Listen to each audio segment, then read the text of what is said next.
Hello, everybody. It's Thursday night, August 22nd. I not only have one person here tonight, I have two. Scott Fishman is back with us from TV Insider et al. And Candace Cordelia, thank you so much for being here. Candace, you'll have to tell everybody a little bit about yourself, but I know you do PWI and you do Busted Open and you do the other show and so the women's wrestling show. So, you know, I just want to let everyone know how well versed you are in this. Absolutely. Thank you for the invitation, the introduction. This is really cool. And it's an honor to be here. And, you know, Scott and I, with our PWI connection, it's been a joy working with PWI. You already know, Michael. It's been a joy. And meeting you, Michael, at Royal Rumble, I cannot believe that. Can we just tell Scott the story and our viewers? So I'm seated next to Candace, who I do not know at all, right? And we're on the floor. Scott, where were you for Royal Rumble? Were you there? Yeah, I was there. I wasn't on the floor, though. See, we were on the floor. Candace is tall. Yeah. I'm short. I'm sitting next to her, and I can't see a thing, like nothing. So you went on her shoulders? I was asking her, could I get on her shoulders? But the best part was, you know, as they come out during the Royal Rumble, we're like, everyone's going, oh my God, right? The music's playing, the themes are playing, and we're looking at each other like, who the hell is that? Like, we didn't recognize half the themes, and we're like, what is going on, right? Isn't that what? So wow. And it wasn't just us, it was like everyone around us, we were just looking at each other like, who's coming out? Who's coming? Why? What was the music was not, it was like, because you know, it wasn't, I don't know, why were we so confused? It was funny. I enjoyed being on the floor, even for me being tall, it was the way we were positioned. It was a little bit like you just had to, it was, and I think a lot of people around us were having the same issue, but the vibe of it was awesome. Like just being around that crowd and the electricity, I was like, I would totally be on the floor again. And it was a shock to me because usually I'm in the press box. So I thought I would just be in the press box that time when they were like, oh, you have 4 seats. I was like, oh, okay, this is cool. Like, I'm not mad at it. So it was still good. I was going to say, for me, I don't know. I don't really like the floor, I guess, being short too. But I feel like everyone's always standing the whole time. And then, like, it gets annoying. And even if I always have the bad luck, even at concerts, I'm like, I don't want to stand the whole time. Like I'm at an age where I don't want to stand the whole time. Like if there's a choice of a standing room only and seats, I will now be seat people. And I'm sitting, and then all the time, it never fails. There's like 2 people standing. It's always the ones right in front. No one else is standing. They're standing the whole time, and they're having a good time. So I'm not gonna like rain on their parade, but I just think it's hilarious. It's like the always the bad luck I have. But for me, it's like the mid seats that I like. There was a thing that we were dealing with. Remember, Candace was like, well, go over to the X. I couldn't see. So I was trying to go to the aisle, but you couldn't hold your, but they did it. But the I don't know, was it WWE or security? They didn't want you to hold up your phone and film the match. Yeah. So I was like, well, I can't even stand here and take a, it was anything. But anyways, it was really funny. And I just remember the guys behind us, weren't we all rooting for Bayley? We were. I know that was your girl. That was all of us. All of us were like, Bayley. That was so much fun. I was like, oh, we have the little Bayley crew right here. And then we're all Bayley now. Yeah. And I believe Zoe Stark's, like her family was like right in front of us. So when Zoe Stark. Nice.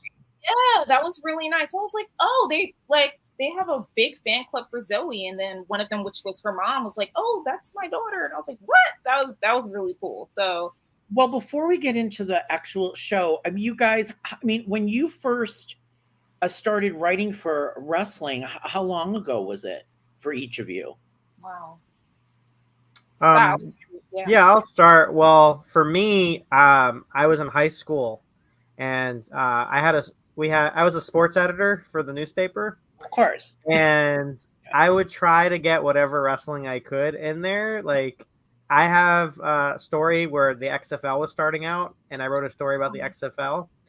And I want to find it. I don't have it, but I thought my friend had it, but I still haven't found it, but I'd love to get it. Is when WWE bought WCW. I actually got that in the school newspaper also. Oh, good for you. It was so much fun to get that involved. And then I started interning at the Miami Herald right after high school, and then in college, and then kind of just grew from there, basically. So it's been about 20 years now, a little over 20 years been doing wrestling related things. So crazy. Amazing. And so funny. Before I met Scott, I always would see his byline and I'm like, who is this guy? I was like, oh, this is really good. And mystery. And he just had a really great interview with Chris Jericho this week, right? How was Chris in the interview? Is he nice to you? Oh yeah. I mean, I've talked to Chris a bunch of times over the years. Yeah. So he's always good. He gives very complete answers. Good. Not afraid of giving his opinion on things. He never holds back. So I do appreciate that. I know a lot of people, he ruffled some feathers with some of the things that he said, but what's interesting to me is people love to get irate or angry, or there's this outrage, but what they don't do is read the entire article, or they just read what they see on Twitter or X, and they just pull that quote and they just share that quote and they run with that. So and I've even seen it on some websites, some wrestling news sites, where they pulled like what he said about Cody Rhodes, right? That like he mentioned that he did have he basically said he had a hand in helping Cody Rhodes, but he basically said yes, he was earmarked to be a top guy in AEW, and he went through that, but everyone's taking it as, oh, he's taking credit for Cody Rhodes' success or kind of things like that. So that's kind of frustrating to see. I mean, at least read the source before you kind of respond to things. But you can have an opinion, that's fine after you read the whole thing. But what's bothering me right now is I'm seeing people pull things even on websites and not even reading the story. They're just pulling from another outlet, and I see it so many times. It's like the game of telephone. It's so frustrating. Right. Well, like they'll pull, like even when I'm writing an article, I've written an article, but they're just reading the headline, and they're reading that headline on social media, and they're taking that headline and they're not even reading it. So when you see their comments, it's like, well, did you read the article that's in the article? Because they're asking questions that were answered in the article, but they never read it. Exactly. And I mean, I'm fine with opinions, but the whole thing, like what bothers me with all creators, and I know Candace can relate to this, is you work so hard on something, you have the connection, you have this great reputation, you're setting up the interview, you're doing the interview, you're producing it, you're writing it or whatever it is, you're doing all this work, and you post it, and then like 5 minutes later, people are like ripping it apart and cannibalizing it and taking everything from it, and then they're getting all the traffic and everything else, and then you're kind of left with pieces. You might get a little bit of traffic, but it's not going to be anywhere what it could be if people actually linked your story and gave you proper credit. And I'm not talking about, oh, you do the big quote and then they do the reply and then they'll put, oh, the full story, which check out the full story, which you don't always get also.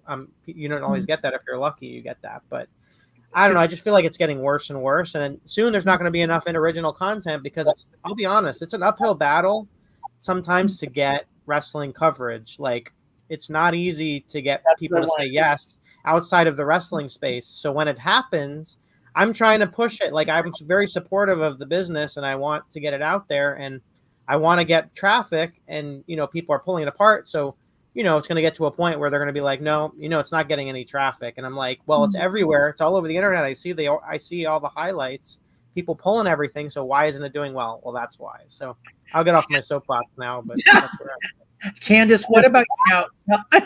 Wait, sorry about that.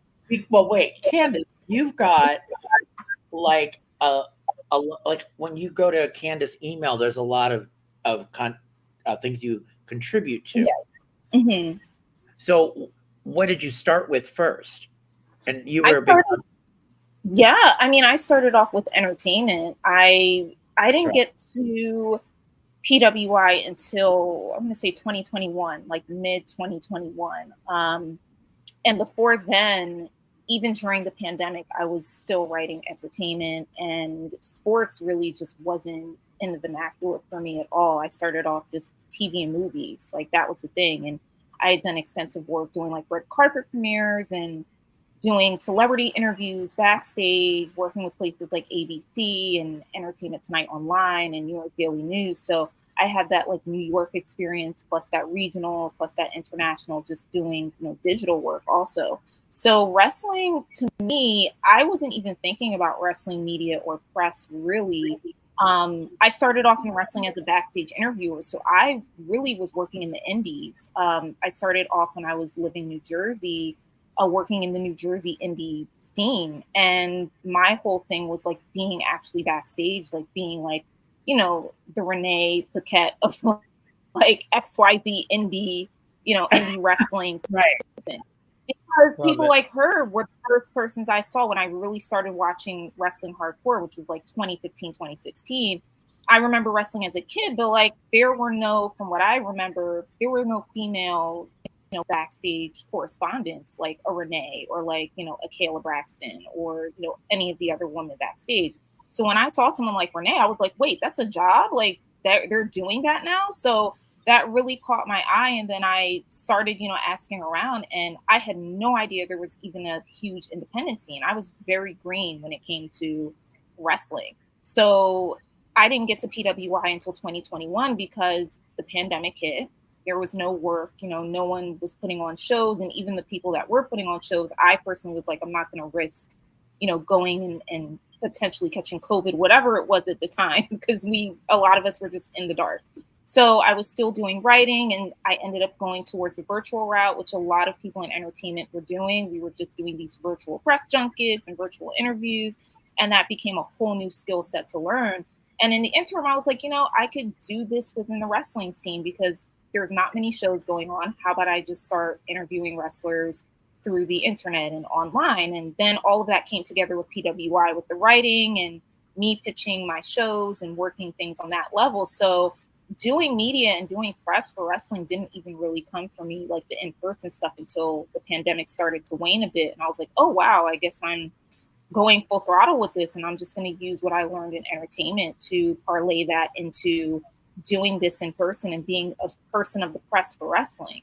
So it was kind of a learning curve, but not really, because I had done this in entertainment, but doing everything within the wrestling industry, I had to like learn new things and do things on the fly and all of that. So yeah, I didn't grow up watching wrestling a lot as a kid, but I knew it, obviously. I knew WWE, WWF existed, the Attitude Era. Like I knew that stuff was around. I was a complete like theater kid, like just doing my own thing, writing. Entertainment was there for me, you know, acting on stage, all that stuff. So for me as a kid, I was like the one that was like, okay, I know it exists. I know who The Rock is. I know, you know, John Cena. I know it's there. But it didn't click for me until like 2015, 2016. So I was fairly green at that point. But now it's like all these things I've just gotten accustomed to, and it's been great. I was going to ask. Oh, go ahead. I was going to say one thing, though. It's just interesting because she came from entertainment and going to pro wrestling. And then for me, it started with pro wrestling and going into entertainment. So it's interesting how the two go hand in hand, like how journeys can some, you know, there's like this mesh together. And then also, I just think it's really great to see how, you know, Candace continues. She's a hustler too, and you got to be in this business. Like you got to just always looking for new opportunities, looking for the next opportunity. But what's really great to see, and I noticed it during the SummerSlam is in WrestleMania, is like there's so many women coming into this space that when I started out, it was never like that. And it's great to kind of see this diversity and things, like not just about talking about women's wrestling, but wrestling in general. It's just like fun to kind of see the evolution of that. The evolution of it. And they're all from, and everyone's from a lot of different countries too. Every time I go to these press junkets, it's like, there's, you know, the Latina women, and then there's the guys from Asia, and then there's the guys from, you know, South America, Australia. I'm like, and the guy's like, you know, I'm like, hi, I'm Michael. And they're like, you know, they talk, and it's like, I'm like, where are you from? And they're like, New Zealand. Right. Like, and you know, they're not rich. You're not getting rich off this. You have a deep rooted passion that they want to come and they want to do it and they want to feel a part of it. And you got to really love what you do to kind of, you know, really go and bust your butt and do all these things. I was going to say to both of you in that, now what you've experienced, would you rather, and I know we've each had this conversation, but would you rather be sitting in the audience, even if it's not that great a seat, or would you want to just be at home and watch the PLE on Peacock, or in the case of AEW, on a pay-per-view, on a channel or on Bleacher Report? What is your preference? Because a lot of people say to me, a lot of the reporters I met in wrestling are like, oh, I want to be there. It's so great. But I'm not. What is your take on that? That's a great question. I'll start. I mean, for me, live is always better. I mean, it's nice to be at home, comfy, like you can be in your bed and you have your snacks and everything, and you're just but you don't have the experience of being there. Like when you're right, there's that experience. That's amazing. There's an energy. Like you can't describe it unless you've been there or you are there. There's just an energy that comes with going to the show. And I mean, I've seen people who come to shows and you can tell they're not huge fans. They're coming, they might be there with like a loved one or a family member, and it's like, okay, I'm just gonna go. And then you see them afterwards and it's just, you can tell they've changed. Like just being there can make fans out of people. Or I've seen it up close and personal, even with friends of mine that I've brought to shows that came in just kind of like, okay, this is cool, I know this is something you're doing, and then they come out and they're like, who is this person? I need to look them up. I need to they're so into wrestling. Like it's wild. It's really wild. You have to just be there to understand it and really get it. So you're voting that you would always prefer to go to the show? Definitely. 100%. Scott? I don't know. I guess it depends on the frequency of it. Like for me, every couple of weeks, I get to go to a show. Then it reminds me of like, oh, this is awesome.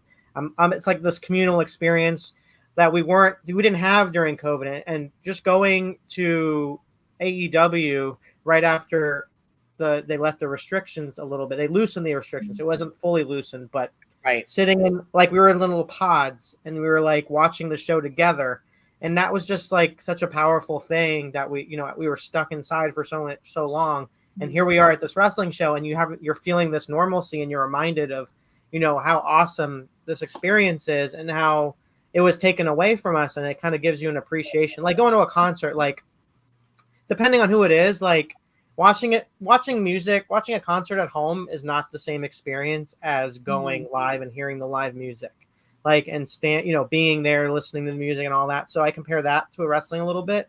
But like, for example, I live in Orlando, right? So technically I can go, to NXT every Tuesday night right down the street and watch NXT. But I just think of, for me, the thought of going to Full Sail and then taking a bus over to the Performance Center, doing that once in a while is great. But for me to want to do that every single week or every day, I don't think so. Like I love going to shows, don't get me wrong, but I also appreciate being at home and watching from the comfort of my own home. So I think for me, it's like a balance of both. Like I like going to shows, but I don't want to go like every single day or week, because then it loses the specialness of it. That's a lot. Yeah, I agree with that. Because I do think the experience of being there is unbelievable, and I think it's great to be reconnected in that. I think we lost Candace for a minute. I think I recommend everyone go to a WrestleMania, though. I feel like WrestleMania, it's its own animal. It's its own animal. Like you can go to any other show. Like I went to WrestleMania when it was here in Orlando, WrestleMania 24 in 2008. And I went and I was like, oh my God, this is amazing. I got to go. I got addicted. So I went like 5 years in a row, and I would have went the year after, but I was the best man in a wedding, so I had to skip that one. And then I went again so just to show you, once it's in your blood, it's amazing. Oh, I mean, I went to 39 and 40, and I'm like, I used to work, I used to go to them, and I'm like, it's the most incredible show. It's the most incredible production show, period. Like you cannot beat that. Like we talked about me bringing my friends to the MLW show a couple weeks ago. They've never been, not big wrestling fans. They don't watch all the time. Like my friend, watched it back in the Attitude Era and all that stuff, but don't really watch. But I took him and his wife, who doesn't watch wrestling at all, but there's a telenovela style storyline with Cesar Duran and Selena De La Renta that I showed them YouTube videos of, and I'm like, oh, do you guys want to go see this? And then we go, and they love the luchadors, the wrestling, and then we went to I also took her to a TNA wrestling show the year before that, and she was just like, you should see her face. She was like, her eyes were wide, the wife's eyes were wide, and then she was like, why are they pulling their hair so much? And it's like the women's wrestlers, and then she's like, oh, I kind of want them to pull have the hair pulling. So they were really getting invested in it. Like, you don't even have to be following all the storylines. You can go to a show and just watch it for what it is and just be entertained by it. So that's what's great about wrestling. Well, we are going to start and talk about AEW All-In, which is this Sunday, biggest show of the year for AEW. It is Sunday the 25th. There's a lot going on with it. I wanted to ask Scott, I thought the Dynamite Go Home show last night was pretty good. I thought it was good. The last half hour, I was like in and out on it, but I didn't think it was that, it wasn't bad. What was your thought on it? I thought it was a pretty good show. There was a lot of long promo segments, which was interesting for AEW. I think more and more, we've talked about this before, but I think more and more they found a spot where they see that they need to kind of slow down a little bit, let things breathe. And I think having the promos and the videos and things like that is helping with that, because I think what they're realizing is makes the matches more important, and it kind of separates the matches from everything going on. So it makes the matches mean more than having like match after match after match. Like having them kick off the show with an in-ring promo segment was not something that AEW has done a lot. Right, it was Britt Baker, DMD, and Mercedes Moné, CEO, and and you know, and exactly. and it was a little stilted, but I was like, okay. I mean, at least they gave Britt and Mercedes the top of the show. Yeah, you know, Britt always delivers though, promo wise. Like she just Britt. Gets it. Like she's just fire on that microphone. Like. She can hang with anyone and anything. So, and then Mercedes, I don't know, it's hit or miss for a lot of fans. Is like when it comes to her in-ring ability, it's amazing. But then promo wise doesn't always kind of click. And it seems like we're just getting started with these two working together. So it's you kind of see them starting to become more comfortable working together. So that's been fun to watch. Candace, were you a fan of Sasha Banks? I really was. It's funny because when I first started watching wrestling at that time, when it was like the Four Horse, or I believe the Four Horse, yeah, they all were on the main roster at that time. Actually, no, when I started, I think Bayley wasn't yet. But either way, I remember it was that whole feud between Sasha and Charlotte. And I was just like, at first, I wasn't really a huge fan of Sasha, but then she grew on me. And as the years went on, I was like, she became one of my favorites. So, yeah, seeing her in this iteration is cool with me. Like, I'm curious to see how this is all going to go. But she's a superstar. Like, she, as Sasha or Mercedes Moné, she's a superstar. So it's really great seeing her. Well, on that note, here we are. Who are we picking? Are we going Mercedes Moné or Britt Baker DMD for the TBS Championship on Sunday? Who do you think is going to win this match? Scott. I think Mercedes holds on to the title. I think Camille has a factor in that. I think there's a big small beatdown. Jamie Hayter comes back, evens the odds, sets everything up. There's more to this story. And, Mercedes isn't going to just, I feel like the title reign would be, they're not going to have that short of a title reign for Mercedes. So I think either way, she walks out with the title. Well, Scott is thinking just like I did, and we talked about this last week. I definitely think we're going to see Jamie Hayter. She's going to come to the ring. It sets up like a tag match with the two against the two for like more story down the line. I would love to see DMD win, but I don't think so. What do you think, Candace? Yeah, I agree with you both. Or DMD? Yeah, it's I just don't see Britt winning at this time. And I agree with you both. I see, or at least I really hope that we see Jamie come in. I think that would be perfect. I've been wanting to see that even pre or at least seeing something where we have, maybe I'm thinking way down the line, like Jamie versus Britt. I think that's just gonna happen, but way, way, way down the line. But at this point in time, yeah, Mercedes is gonna retain, we're gonna see Jamie, and then it's just gonna be the 2-on-2. And I love what Camille's doing so far. So Camille's one of my favorites. So I'm here for that. Well, real quick with the Jamie thing, it's interesting you say that because I think before Jamie got hurt, we were going to head toward Britt versus Jamie more. Yeah. And then she got injured and then kind of took a back burner. But for her to get that pop after missing last year, I think that's going to be awesome for Jamie if she gets that moment and she does show up. Absolutely. I do too. But do we know that Jamie's okay, right? Or we don't know? She has to be recovered. I don't know. I haven't seen any news perchance. I mean, it's probably being kept under wraps at this point. Like really secret. Well, I'll bring something else up in a minute. Okay, so now we have the coffin match.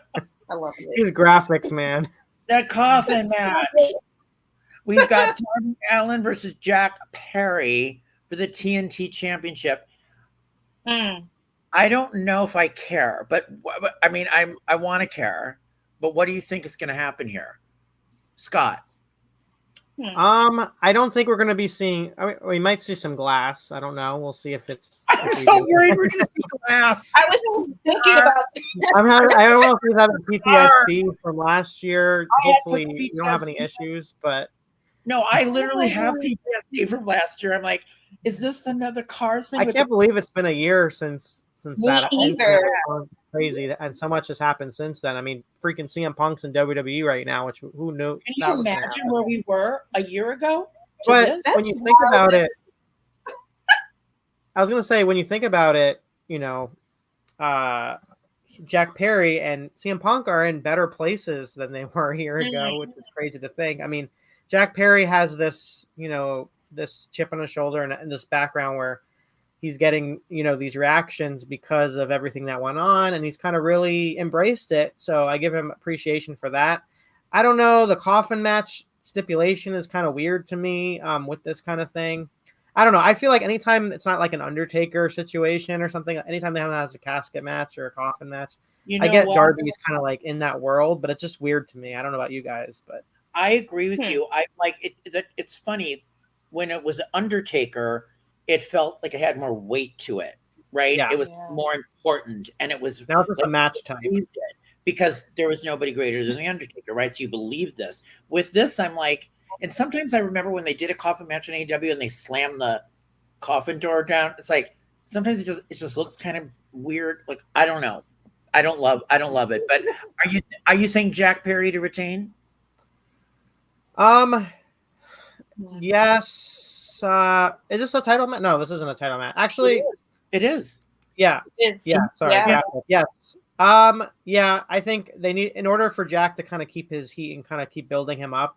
I see him retaining. Also, there was a lot of talk about Darby Allin getting an AEW title run, so I think maybe that could come into play. Like after this, he moves on and kind of works his way up the ranks in that division. But I think for Jack Perry to continue to build him up in the way he's got to win this situation, I think. Candace, what's your thoughts? Jack wow, Perry? Now that you say it like that, Scott, I'm kind of like, now I don't know. My first inclination, honestly, I was thinking Darby would actually win this. But you make a great point, because then it's like, okay, if Darby wins, then what really, happens next, especially with Jack. But you know what? I'm going to hold on that. For some reason, I just think Darby's going to win. You think Darby's going to win or don't? Yeah, I'm going to hold on that. Like, that's got me thinking a little bit, but I'm going to stick with my first inclination. Okay. I just have a feeling Darby's going to win this. Okay, I'm sorry. I got to go back. We have to also count this. Is there blood in this match? Yes or no? Oh yeah. Absolutely. Blood in this match. We're calling blood. Big stunt, whatever stunt Darby's going to come up with, wherever he's going to fall, or which is insanity. Like, I got run over by a car the other day, but I'm back and I'm going to jump off the top of the thing. Like, Absolutely. Pretty impressive. Pretty impressive. Okay, the match. Ooh. Timeless Toni Storm and Mariah May. This is All About Eve. I knew this was going to happen months ago. People are very excited about this match. Obviously, Mariah May bloodied her with the shoe. I'm thinking it'll be turnabout as fair play, and that she'll do it to Mariah. But where do you land on this? Is Timeless Toni? Isn't Mariah from the UK though? Also, Scott, what's your? Well, first off, another Candace is listening and says Jack is going to win. So she's on my side. So she thinks there's going to be outside interference of some sort. So just so you know there. Oh, well, Candace, that is right. I think there will be interference. I hope it's not in the form of glass from the car. But what were you saying with Mariah? I think this is the with Mariah. I think this is the point to. This is the way to build her up, and I think she's going to beat Toni Storm in the UK. The energy of this match is going to be awesome. I'm looking forward to it. I don't know what side Mina's going to be on. That's going to be an interesting factor in that match. But for all this has happened, I think this has led up to this big moment to really elevate Mariah May, and I think and there's money in the chase for her Toni Storm to come back and try to get the title back. So I'm going with Mariah. I was going to say too, is Luther still around? I didn't see him the other day. Oh, good point. Yeah. Here's my point. This is what I think. What if Luther turns on Toni too and helps Mariah win the match? Because how he was treated. He's also in on it. He's had it with her, and they because it's got to be the culmination of All About Eve. It just has to be that story where the the woman wants to take her place. It's really like she wants her life. That's the story of All About Eve. And Tony Khan was saying it on the AEW media call today that this is he loves this story. This is the story that he's loved for the last year. And he's had more fun doing the story. So, all right, Candace, blood? And who's going to win? Oh, more blood. This one's going to be a bloody one. You guys make such great points. It's just like the match that we just talked about with Jack and Darby. I don't know what I just feel like. Yes, the chase in this will be great. I could see Mariah winning it, but my first instinct once again is Toni retaining it. But I do feel like there's going to be some sort of outside interference. I like the point that you make with Luther. That would be actually really great. I could totally see that happening. But I guess I'm just going to be the odd one again and say I see Toni retaining because so she retains and then I just see something like Mariah, even though it's in her hometown, that still can lead to a rich storyline, with her and Mina. Like, I don't know. I'm going with my instinct with this too. I see Toni retaining it. But either way, it's going to be a fabulous match. Like, it's going to be, I think, one of the best matches of the night for sure. Yeah, I agree. And I think, but I just can't imagine they're going to have, because didn't they have Saraya win in her? She was last year. She won the AEW Women's Championship. It's hard to believe that. Remember that moment because remember? Let's be honest, it hasn't been the best for Saraya when it comes to her trajectory. Yeah. No, it hasn't been. Kind of getting lost in the shuffle. She's kind of getting lost. But I love Harley Cameron. Don't get me wrong. I love Harley Cameron. I think they're trying to build something now, but it just seems like she's gotten lost in the shuffle. I love their chemistry. Yeah. Now, who do you think is going to win between Chris Jericho and Hook for the FTW Championship? Which the FTW Championship makes no sense to me, but go ahead. and Hook with the thing, although it came off yesterday. Is Hook's going to win, right? Scott?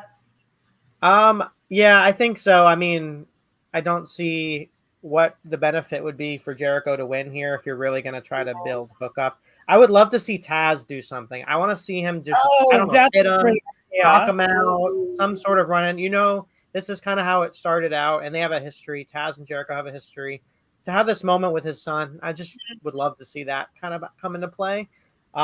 So, and Jericho talked very highly of working with Hook, and it got me thinking, like, he's talking about this, like, he's saying this story has been built up for the last 6 months, which I was like thinking about. I'm like, I guess, like, in a little ways here and there, it kind of has been. So it's been interesting. So, there was talk of Hook going to WWE, but you never know. Everyone says, oh, they're going to go this way, that way. But, I don't know. I see Hook winning here. See, I just want to say on the Hook WWE, he's so good, but I'm like, would they have someone? I mean, he's not a big guy, right? It seems like he always, maybe they will. Well, I don't think size anymore plays into that. I think they see reaction. Because Ricky Starks, I mean, you could say the same thing. I mean, he's not the biggest guy, but there's apparently a lot of interest in him. So I think we're at a point where they're, they'll just look at. I agree. All right. So Candace, Chris Jericho or Hook for the FTW Championship? I agree. I see Hook taking this, and I'm a Hook girl. We loved Hook since the beginning, since he showed up at AEW. I like, just how much he's developed since then. He's so great, and the women love him. So I'm just like, listen, he's gonna win. And I love the idea that you presented, Scott, with Taz coming in. I think that would be amazing. That'd be great to see something happen. So what we're really learning here is the three of us need to write the show. I know we're doing some great booking here. But I want to know, is a Hook fan a hooker, or like, what do you call a Hook fan? A hookie? Like hookie? Yeah. You're already a hooker. You don't want to be a hooker, because then that would just be, you don't want to get that. Right. But I think at one point, that was the thing on socials. Yeah. Okay. Now Candace is saying another Candace. With the eye. This match will definitely have outside interference. Yeah. Yeah, well, I think Taz. Well, she's talking about, I think, earlier. Big Bill. Big Bill? Huh. Because isn't he with the Learning Tree group? Yeah. Mm-hmm. That could happen. Now we have the AEW World Tag Team Champion Young Bucks versus FTR versus the Acclaimed, which I was so annoyed that it went to 30 minutes and there was no winner. So I'm like, they're going to have them all together. So it's going to be a 3-way. Do you see? I don't want FTR again. I kind of want to see the Acclaimed, but am I nuts? I'm going with the Acclaimed. Before we do predictions, I just want to. What's going on with Matt Jackson's necklace, his pearl necklace? I need to know what your guys' thoughts on it. What's going on? I know there was something on social media with his hat, like the hat thing with Young Bucks. What is going on? Wait, I have not seen this necklace. Now I need to look this up because I'm like, so I don't know. Michael can get like a photo somewhere. Show Candace what we're talking about in the meantime, but. On the match itself, if they're going to continue to build up heat with the Young Bucks, I could go to the Young Bucks. But I feel like with this kind of atmosphere and this kind of event, they really want to get people excited and really want to have some good happy endings, I should say. So I think this one is a really good one that they could have. So I'm for you. I want to see the Acclaimed. I'm going to go with them to win the tag titles. I have a question for both of you, though. I'm confused in the writing. Are we supposed to? So we've got FTR and the Acclaimed, and they've got them against each other, and there's all this, they can't stand each other. Do you still think the Acclaimed are the babyface in this, not FTR, or both? I guess it's. I mean. When you look at the logic of it, FTR kind of be a little heelish, but the fans still love FTR. So I think in this kind of environment, FTR and Acclaimed are both the good guys here. All right, Candace, Young Bucks with necklaces, FTR. I forgot to get that picture. Pearl necklaces. Pearl necklaces. Pearl. Matt Jackson specifically, yes. Matt Jackson's pearl. All right, hold on. This is fascinating. While you look at that picture, I do agree with Scott on this as well. I feel like the logical situation would be to have either FTR or the Acclaimed win, and they're both so beloved that it'd be really great to see the Acclaimed win this as well. I agree too. FTR as well, to be quite honest, because FTR, they're so, like, their fan base is massive, and I feel like if they win, people will not be mad at it. It's weird with this situation because I think all the outside chatter is just all the outside chatter is kind of like in the way of this one match, because a lot of people would all the stuff that we're seeing on like social media and stuff like that when it concerns like the Young Bucks and stuff, I think that's what's clouding this. But to have another tag team come in and step in and win this would be nice. It would be nice. But the Young Bucks have such heat on them that it's like, you know, I wouldn't be surprised if they retain this as well. I really wouldn't. As much as I would love to see the Acclaim also win, I don't know. Once again, I have a feeling that the Young Bucks are going to retain, and it's just going to be like, I could see that too. I could see that. I was just hoping that because the Acclaimed were getting kind of nowhere, so I was hoping that this would be another push. And I keep thinking at some point they're going to turn heel. So I don't know if that's going to happen. I don't know. Not here. Yeah, I don't think this would be the right spot. No, definitely not. No, not but here. The question is, and I asked Tony Khan about this, and I kind of didn't get an direct answer about it, but there's all this talk about the Young Bucks having limited dates and things like that. I mean, do you really want to have a tag team champions that, you know, we're not going to see on the show all the time? Of course, this is just here nor there, but that's another reason why I'm going with it's going to be Acclaim. I mean, I'm going with the Acclaim here, but it could also be, of course, FTR. But in my mind, you know, I guess I'm pushing it out there, like, you know, we're putting the good vibes out there for the Acclaim.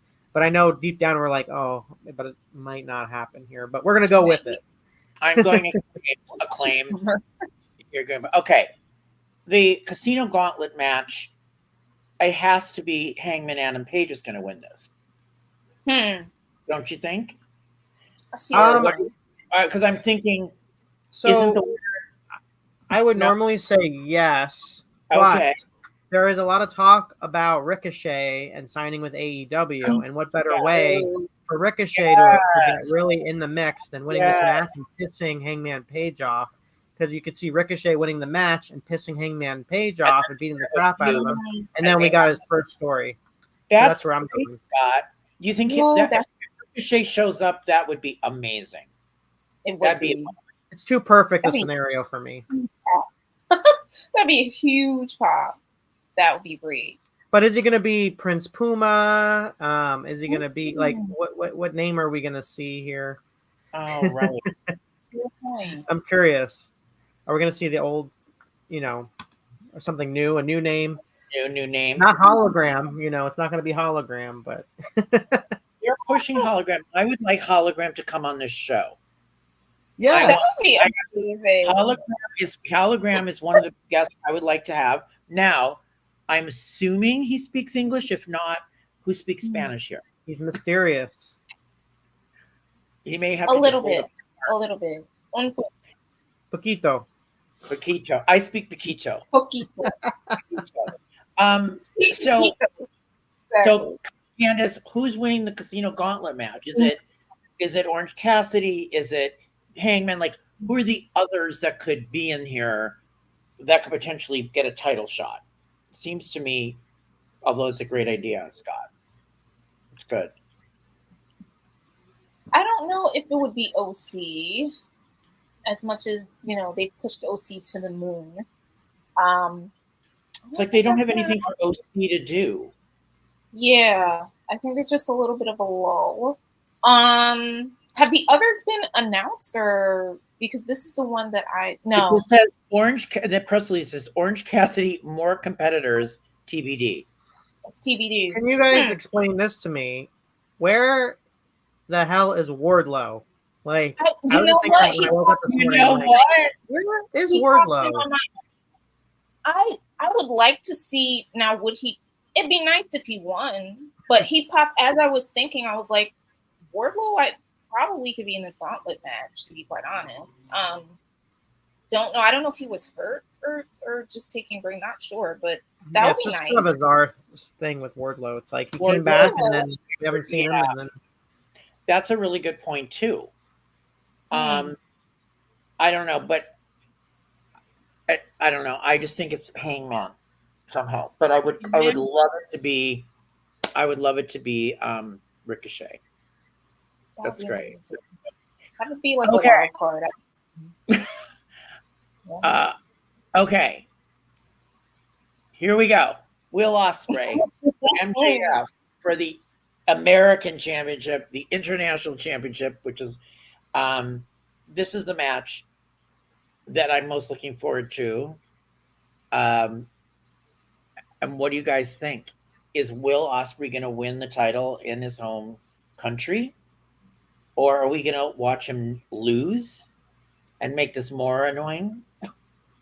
And I also think my bet, and this is, again, maybe Adam Cole shows up for this match. That's what I was thinking. He screws it up. But who's he screwing it up for? I think he screwed up for MJF, but would he not? I think he would screw up MJF. And then, because we've never had the match between Adam Cole and MJF, right? After he came back. Not since the turn. Yeah, not since the turn. So my and they need some stories going to all out also, which is 2 weeks after.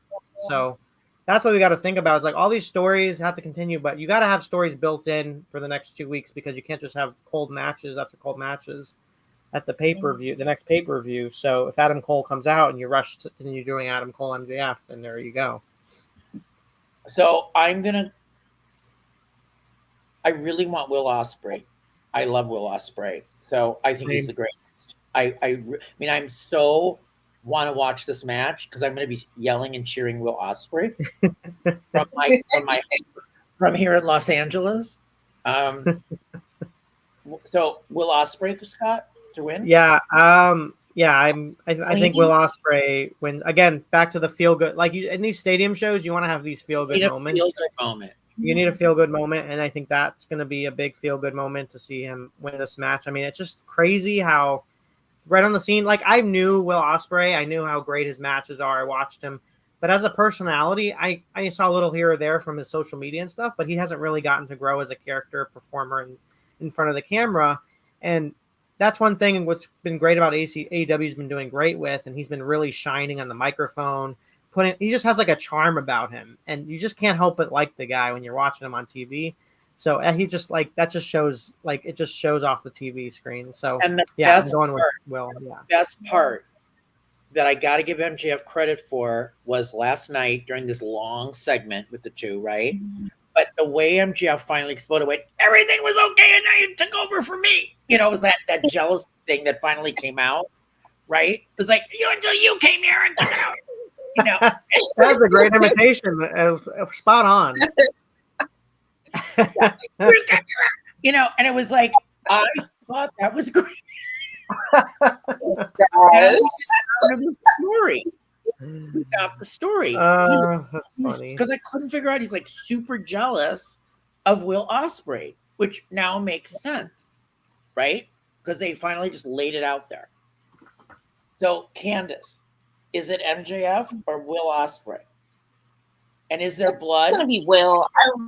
Blood. No for blood? This, like the movie There Will Be Blood. I don't know if it'll be a ton of blood for this one. I do see Will winning this. It just makes the most sense. I just can't. I mean, yeah, it's gonna piss MJF off, obviously, but Will's gonna take this. It just makes the most sense. I just can't see it any other way. But where does MJF go from here? It has to be Scott in a feud with Cole. Yeah. I mean, we've heard Cole, like if you read reports, like Cole, training, getting back in the ring, like, but we don't know how far along. We haven't seen much of him, and that could be by design. So, what's crazy to me though, guys, is another name. I'm not sure what's going to happen with him either. I'm just throwing it out there. I don't know if he's going to be involved in this match per se, but as we're talking, I'm just thinking about Okada, and like you have Okada in the mix, and he's not really a big part of this major show, and it's kind of weird. It is weird. I was looking at the lineup. Is he in the gauntlet? That seems like the most natural spot for him. He doesn't have a spot. it's almost like an afterthought. But I know you can't have everybody on the show, but you spent all this money, just like Mercedes. You spent all this money on this guy, and you're not going to put him on a big bright lights in the stadium show. I just thought that's kind of weird, don't you think so? I don't know. It is weird. It is weird. That's the one thing that kind of glared at me when I was looking at the card. Okay, so we're all going with Will Ospreay. Oh, and okay. All right. Now, Swerve Strickland, Bryan Danielson for the AEW World Championship. Finally last night on Dynamite, they brought some heat to the match because it was kind of like a snoozer to me. I'm like, this is not exciting to me. It wasn't that exciting. And then last night on AEW, I'm like, Dynamite, I'm like, okay, so now is Swerve, who's beloved by the audience, he's now back. Like, I don't know where they're going a little bit. Like, just to make Danielson, because we want to root for Danielson. Is that the thing? Because this is his potentially last match. Scott, who's going to win this? Before we start, I just have a random, I don't know. Can you bring up that graphic again? Yes. The graphics are so good. So, Bryan, I don't know. I may be aging myself, but if you look up the Never Ending Story and the poster, the TV show or the movie, look at Bryan Danielson. I feel like I need a yes. I can't. Oh my God! Thank you guys for you guys are on my team. Thank you. I concur. I thought it was really. I wasn't gonna say something, and then I was like, okay, I don't care. We're in friend group here. I could say what I want. So emphasis. Oh my gosh, you're so right. His hair and I don't know. You do like a side by side. You can see the princess and Bryan Danielson, but yeah. So now you can't unsee that. So I'm going to go with Swerve Strickland. I think again, making stars, and what better way to do that? I mean, Bryan Danielson, they're saying title versus career. Maybe he steps away for a little while, like and kind of going from there. But I get, you want to have the feel good moments. But I think this is a chance to really make Swerve something special and elevate him even more. So I have a question. So the Tiger Driver 91 or whatever really is what hurt his neck, Bryan's? Did he need surgery? Or did he need surgery and they're using that as the reason? It depends on who you're talking to. They've been saying, they could just be putting it out there to kind of give people more credence to, okay, maybe he's going to step away because he's hurt, he has all these injuries, his neck and all that. So I wonder, part of me thinks, I don't know, is Jeff Jarrett going to have some sort of role in this match? Because he's been weirdly kind of in the shadows. So I don't know how that's going to play, if it's going to play in at all. But I don't know. I just have this weird feeling because I've just now coming to think of it, like what happened with the Owen and the pep talk and then everything. And then they wrestled each other. And then that could just be just part of the story leading into this match. But it just seems kind of interesting. You think he's going to then swerve him? Right. Like, who's up? Bryan? Yeah. I mean, I can see that happening. Yeah. This is another match can go either way, but for me, I would like to see Swerve win here. I love Bryan Danielson, but he doesn't need this. I will say, Candace, you go. Who are you going with? Who do you think's going to win, Swerve or Bryan Danielson? That's facts. Bryan doesn't need this. It's Swerve's time. I could just see, Swerve retaining, which would be fantastic. Give him some more time with this title, let it marinate a bit, and then Bryan can go off and just be with his family and just like rest for a moment, do other things. I think it would just be a real detriment to not have Swerve win because, he's had it for a little bit, but I would like to see him keep it for a moment, just keep it for a bit and continue to give it importance. So, I'm going with But you both brought up a really good point about the feel-good moment in the stadium. If this is the main event and it is the last match, we don't want everybody going, yes, yes, and he gets the belt, and it's, he wins the belt because he never won an AEW championship. And then he says, you know what, I'm leaving. I wanted to win it. I proved I could do it in front of my wife and my kids, and because I think they're going to be there, and blah blah blah, and he gets it, and then we have him drop the belt because there's going to be a tournament to name the new champ. That's one other scenario I'm just presenting to you. I would like Swerve to win. Yeah, I see it passing the torch. Like, it'll still be a feel-good moment because Swerve is going to win, and then he's going to help Bryan up. They're going to hug. They're going to celebrate together. That's the visual I think that I would want to see. All right. Well, that is Sunday. Before we go, I just want to touch upon some recent developments in WWE as we get ready for Bash in Berlin. One of the things that has happened since our last show, Scott, is we are confirmed for a strap match with CM Punk and Drew McIntyre at Bash in Berlin. Now, do we see blood, and what's going to happen here? And do you think are you excited about this match, or I'm excited the fact that the strap match is going to be a traditional strap match where you got to touch all four corners. So often they would have the strap and then it would be, like a pinfall. Like, I had never understood the logic of that. And this match makes total sense too, because, they hate each other and being like tethered together and being forced to pull your other opponent. Like, it's almost like the weight, each of them have had this weight on their shoulders of each other that have kind of hindered their career growth, and them having to pull through and win this match by touching the corners. There's a lot of symbolism in that. I could be digging really deep into this than it really needs to be, but just to kind of give you an idea of this match, and I think that it's great. I've loved everything about it, and I think it's going to be a great Candace, match. are you excited about the strap match? Very much so. Very, very much so. I think it's always physical, but I think it's just going to be even more extra physical with this one. Exactly what Scott said. I see the symbolism as well. And I think they're just going to give it their all, and we're going to be super entertained. It's just going to add an extra layer to their feud and to the storyline. And I just see it being great. I'm really happy for CM Punk that he can get this moment. This is awesome. Do you see his wife finally coming back for this? Ooh. Like, don't hurt my husband anymore. And she runs in the ring. I think it's more of getting the bracelet back and celebrating together with Larry. Yes, very good. Yeah. Very good. Yeah. I see that one too. I see that too. Okay, then we have. Yes. My face. Love these graphics here. We have Liv Morgan and Dominik against the now ousted Judgment Day people. Damian, Terror Twins. Rhea Ripley. I'm excited about this. What do you think is going to go down here? Are you glad? I think this will be a good match. Oh yeah.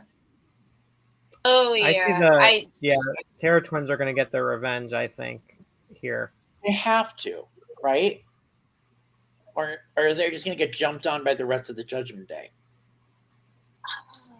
See, I don't see them winning. I don't see the Terror Twins. I still think Liv has some time on her revenge tour. Like this, it's just getting started. I really think this is her and Dom's moment. As much as it would be great for the Terror Twins to win, I don't see them winning, and I think it's gonna add even more to that, and it's gonna put them. I don't know. They might turn babyface in some way. Dom and Liv are winning this. Dom and Liv are winning this. Wait. Who's turning? Wait, I'm lost. Who's turning babyface? No way. I'm not at this moment. Dom is not going to get cheered under any universe right now. I can't imagine. No, I meant for the Terror Twins. I think with them losing, which I'm predicting, that it's just the audience is just gonna start to feel, they're gonna start feeling bad in a way. That's just how I see it. But they wouldn't turn babyface like after this match. Like, no way. That's. I'm talking like way in the future, but no, Liv and Dom they're winning. They're winning this. It's happening. Well, we're going to have our Bash in Berlin prediction when we get to that. But I wanted to just quickly ask you, all right, where do we feel this is going? Tomorrow is SmackDown. I think Roman's on the show tomorrow, if I remember. Last week we had Jacob Fatu kicking him when he was trying to get the Umal Fala on. And did you think that beatdown it just was hard for me to be like, oh, it looked like that Roman was so hurt by it. But are you buying the story so far? That's the reason why he shouldn't be on the show tomorrow, is to sell that devastation of the injury. So I'm not sure. We'll see if he's on the show, but it's what we talked about. It's like you got to show Roman a little vulnerable here if you're really going to make them the bloodline a viable adversaries. And they did that. I think they took some steps forward with Jacob, who's the special. That's who's special. That's the money match. So I think they did take a step forward. But if he shows up tomorrow, I think that doesn't sell the devastation of it. Then what are we even doing here? Right. Candace, what's your thoughts on the bloodline story at the moment with him getting beat down? Jeez. It's just, even aside from that and also related, I thought he wasn't going to be on the show tomorrow. I don't know. I heard maybe. I don't know. I didn't see it. Maybe he's not on. He will. Yeah, maybe he will. I mean, you know how they change things last minute. So at certain points, so maybe he will be. But I'm still invested overall. I'm still invested in the bloodline. It's just been so epic. And at this stage, I mean, there's still so much that they can do. The bloodline, there's so many family members. It's like, you know, they could just. I think there's more coming. I do. Yeah, same. There's more. Well more coming. More coming. And there's more coming. Yeah, but I mean, we are now seeing the era of Roman as the face. Oh yeah. Yeah, no doubt. Oh yeah. No doubt. Like no doubt. And I love his new theme music. All right. Lastly, Joe Tessitore is going to now replace Pat McAfee, who said his goodbyes last week because now it's time for football season. So Joe's going to do it. Interestingly enough, I worked with Joe. We had done it was the American Rescue Dog Show for ABC, and he was the host with another guy, and he was so funny and charming and great. So I was like, oh, this is interesting that he's going to do wrestling. But I think he's got a great voice. But what's your thought about him coming to be a voice of the show? Will he be working with Michael Cole then, if Pat is gone? I thought he was going to be working with Corey Graves and Wade Barrett, actually. Yeah. Oh. Yeah. But I mean, it's going to be set. To be honest, with Pat gone, he's brought such a cool energy to the show, and Michael Cole's been as relaxed and cool, and we're kind of getting. I feel like we're getting to know the real Michael Cole. His personality is shining through on commentary, and it's just been really fun to see. Like, it feels like they could just have fun, and then when they're having fun, I'm having fun. Like when you see them having fun, it kind of just translates, and I think that's what was missing on the show for so long.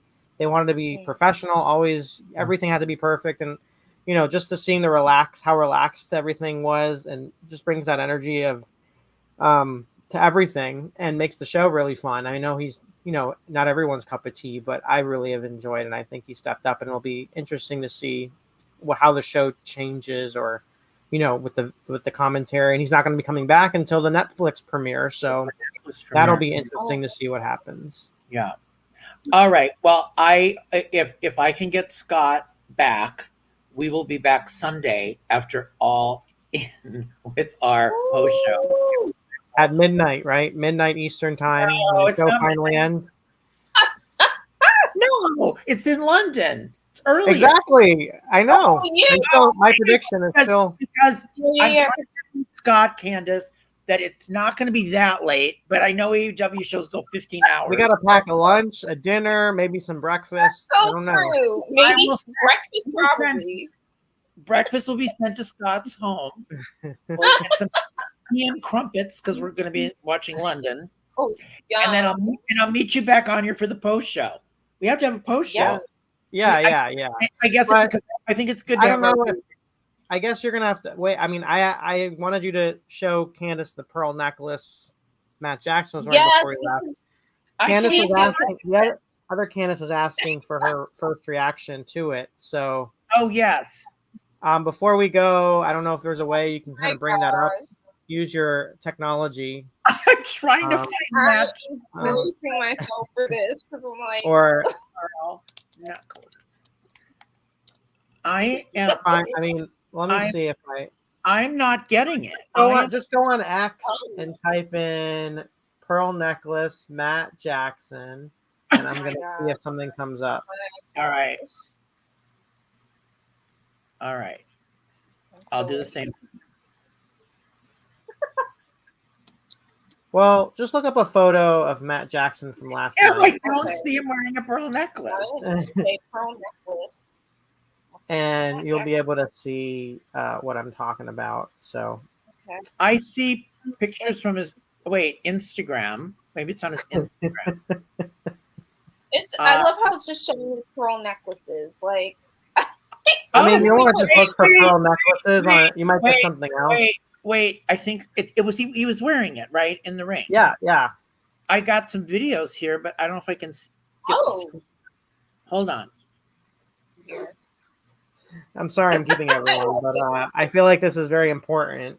I feel like it's important. Almost as important as my never-ending story. I got it. Okay. Hold on. I'm ready. And then Never-Ending Story 2, the cover of Never-Ending Story. Listen. I did not see that until you mentioned it, and now for real, I want to see what. Okay, hold on. Did I get this? Let's see. Everyone's they're full of suspense, I'm sure, watching this. I hope this is even correct, but I think this is what we're saying. Hold on, it's uploading. Oh, okay. Is this it? Yeah. I don't know. See, you can zoom in a little bit. Why? That's the best photo you got. That's all I could find. All right. Well, you get the point. See his necklace. Huh. But what's the point of the necklace? What is the issue? I mean, it's just to wear like crazy. I mean, I'm sure they're gonna wear something crazy at All-In too. So. Absolutely. Joseph Ricci is saying hi, hello. I don't know where Joseph's checking in from, but hi, Joseph. Hello. We are good. We had such a fun show with Candace and Scott. We are just wrapping up. You'll have to go back and watch the show immediately afterwards to hear our predictions. And Candace, he says, and watch Never-Ending Story or see the cover of Never-Ending Story. That's your homework. Okay, so we're gonna figure out what time our All-In post show reaction show is, and we'll see. We'll set the time, Scott, and then we'll have to communicate if it ends up being 5 hours late. Yes. All right. All right, everybody. Thank you so much for joining me. Thank you, Scott. Thank you, Candace, so much. And we'll be back for another What's Up Wrestling. Have a great night, everybody. Thank you.